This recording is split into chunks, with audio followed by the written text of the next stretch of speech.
The Levée en masse, or, in English, mass levy, or mass uprising, was the policy of military conscription adopted in the aftermath of the French Revolution of 1789. The term may also be applied to other historical examples of conscription. It formed an integral part of the creation of national identity, making it unique from forms of conscription which had existed before this date. Terminology. The term levée en masse denotes a short-term requisition of all able-bodied men to defend the nation, and its rise as a military tactic may be viewed in connection with the political events and developing ideology in revolutionary France, particularly the new concept of the democratic citizen as opposed to a royal subject. Central to the understanding that developed of the levée is the idea that the new political rights given to the mass of the French people also created new obligations to the state. As the nation now understood itself as a community of all people, its defense also was assumed to become a responsibility of all.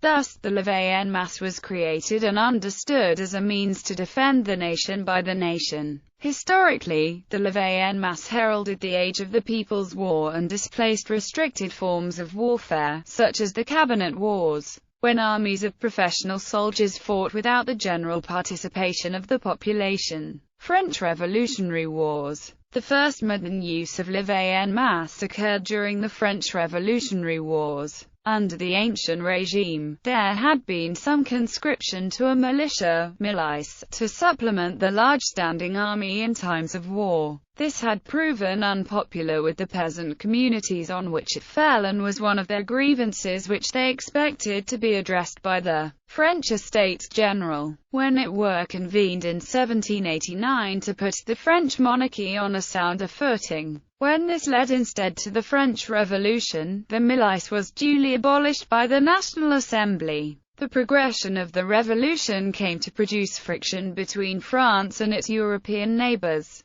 who grew determined to invade France to restore the monarchical regime. War with Prussia and Austria was declared in April 1792. The invading forces were met in France by a mixture of what was left of the old professional army and volunteers. By February 1793 the new regime needed more men. So the National Convention passed a decree on the 24th of February allowing for the national levy of about 300,000, with each French département to supply a quota of recruits. By March 1793 France was at war with Austria, Prussia, Spain, Britain, Piedmont and the United Provinces. The introduction of recruitment for the levy in the Vendée, a politically and religiously conservative region, added to local discontent over other revolutionary directives emanating from Paris. And on the 11th of March the Vendée erupted into civil war, just days after France declared war on Spain and adding further strains on the French army's limited manpower. By some accounts, only about half this number appears to have been actually raised, bringing the army strength up to about 645,000 in mid-1793, and the military situation continued to worsen. In response to this desperate situation, at war with European states, and insurrection,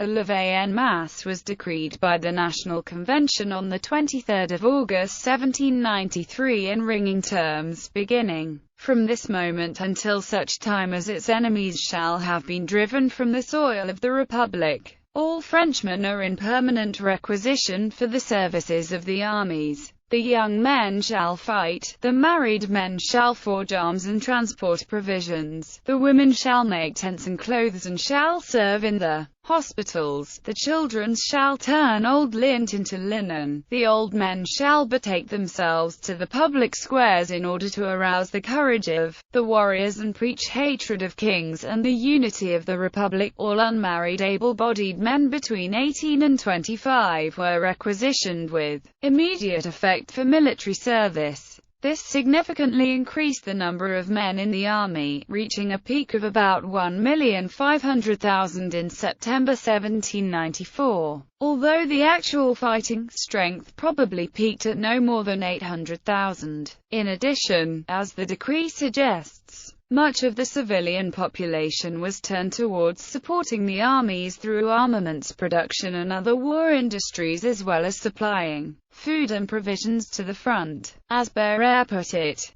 all the French, both sexes, all ages, are called by the nation to defend liberty. For all the rhetoric, the levée en masse was not popular, desertion and evasion were high, but the effort was sufficient to turn the tide of the war, and there was no need for any further conscription until 1797, when a more permanent system of annual intakes was instituted. An effect of the levée en masse was the creation of a national army in France, made up of citizens, rather than an all-professional army, as was the standard practice of the time. Its main result, protecting French borders against all enemies, surprised and shocked Europe. The levée en masse was also effective in that, by putting on the field many men, even untrained, it required France's opponents to man all fortresses and expand their own standing armies, far beyond their capacity to pay professional soldiers. The levée en masse also offered many opportunities for untrained people who could demonstrate their military proficiency, allowing the French army to build a strong officer and non-commissioned cadre. Though not a novel idea, see for example thinkers as diverse as Plato and the lawyer and linguist Sir William Jones, the actual practice of a levée en masse was rare before the French Revolution. The levée was a key development in modern warfare and would lead to steadily larger armies with each successive war, culminating in the enormous conflicts of World War I and World War II during the first half of the 20th century. Bosnia. During and in the aftermath of the war in Bosnia, it was argued that armed reaction of Bosnian Muslims to Serbian militias in Srebrenica and other places was a legitimate form of civilian levée en masse.